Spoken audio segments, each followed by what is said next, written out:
Hello, Gretchen Spears here, wanting to share the message of Matthew 24:37 through 39 with you, which says, "But as the days of Noah were, so shall also the coming of the Son of Man be. For as in the days that were before the flood, they were eating and drinking, marrying and given in marriage, until the day that Noah entered into the ark." I was challenged a couple weeks ago with a question: how do we know that these are in fact the days of Noah? Meaning, so many people believe that Jesus is soon on his way because the days are like Noah.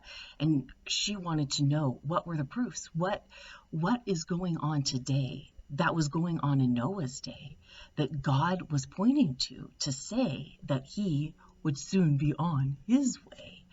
And so I have some proofs here. Number one, the religion of climate change. Genesis 8:22, speaking of in the chapters in Genesis between 6 and 10 are all about Noah, and this is smack dab in the middle. Genesis 8:22. God tells Noah, "While the earth remaineth, seed time and harvest, and cold and heat, and summer and winter, and day and night shall not cease." I choose to believe God over the so-called scientists who say that we need to fear climate change. Do I believe the weather is changing? Yes, it changes 4 times a year. Is it getting more severe? It is, but I don't believe it's because of anything that we do or don't do. I believe that the God who created the weather is in charge of the weather. And it is a religion, a paganism that goes clear back at the very beginning, that if they would do certain things or not do certain things, that they could somehow alter the weather. And that's where we're at today. If we do this and we don't do that, we could somehow alter the weather. It's a false religion. The Lord is in charge of the weather. So this is something that God was speaking to Noah about and is in our day, the religion of climate change. Number two, Noah didn't eat meat. There is a huge movement to not eat meat, as we see impossible burgers everywhere, the push for vegetarianism, the push to get cows out of society, which also is connected to climate change. But Noah did not eat meat, not until he got off the ark in Genesis 9:3, and that was the start of a new day. During Noah's time, they didn't eat meat then. And again, that's where we are today. The sexual sin, we talked about that last time we got together. Genesis 6:4, when the sons of God came into the daughters of men, the sons of God being angels, marrying into what they shouldn't be marrying into. And that's what we have today through homosexuality: men marrying men, women marrying women, 2 men marrying 1 woman, and so on. The sexual sin of that. And we see it also in the verse itself that we started our time together with, Matthew 24:37. "But as the days of Noah were, so shall the coming of the Son of Man be.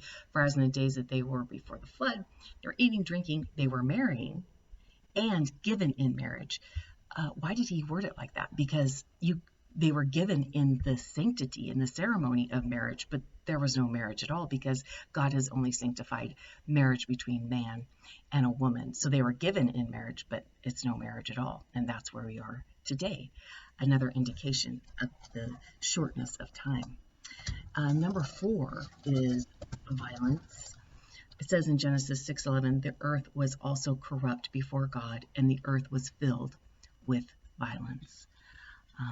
Just have to turn on the news to see the violence, the young men going into schools to kill little children, young women painting their pants red and carrying baby dolls,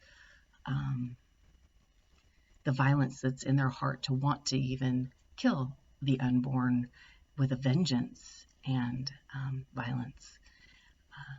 Amazing times, also pointing to the days of Noah that we are currently living in. And lastly, not that this is the last indicator, but the last one we'll be speaking of, is Genesis 6:5. "And God saw that the wickedness of man was great in all the earth, and that every imagination of the thoughts of his heart was only evil continually." Amazing. But when I picture evil thoughts continually, I think about somebody wanting to murder someone, or how can they lie, steal, cheat, which is in most of our hearts, mine included, in my own flesh. But thank God I have Jesus who washes over my mind, and I count those thoughts as dead instantly when they come to my mind, hopefully instantly. I try to keep my thoughts into being the mind of Christ. But for the generation that we are currently in, they have been taught to love themselves, and it's perilous. I believe that the thought of self, which most people think of constantly, could very well be this evil imagination of thoughts, and only evil continually. And I have a Bible verse to back it up.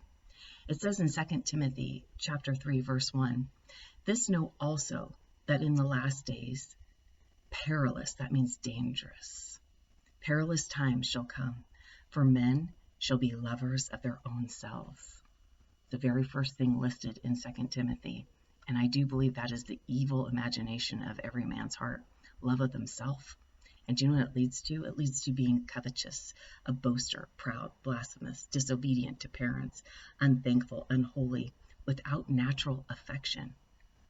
When you are in love with yourself, you don't love other people.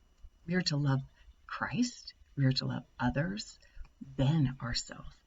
And it's perilous time.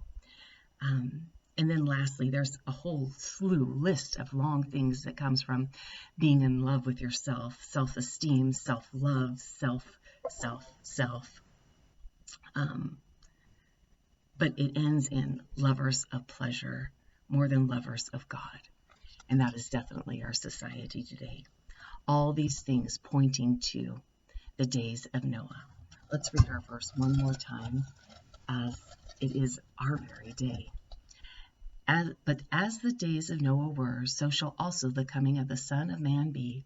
For as in the days that were before the flood, they were eating and drinking, marrying and given in marriage, until the day that Noah entered into the ark. Do you know what day Noah entered the ark? 7 days before it started to rain. 7 days before it started to rain. I do believe that is a picture of a pre-tribulational rapture, that when God says, "I come at a time you don't expect," people are going to be eating and drinking and given in marriage. And then in an instant, in a twinkling of an eye, will be brought up into Jesus, who is a picture of that ark, pitched inside and out and protected. God bless you. Please consider to love others more than yourself. Please consider the day that you're in, redeem the time, and tell others about this verse. Don't fear climate change. Maybe go buy a hamburger, stay out of sexual sin, and violence is kept from our heart when we put Jesus first. It was love, and the commandment of love thy neighbor.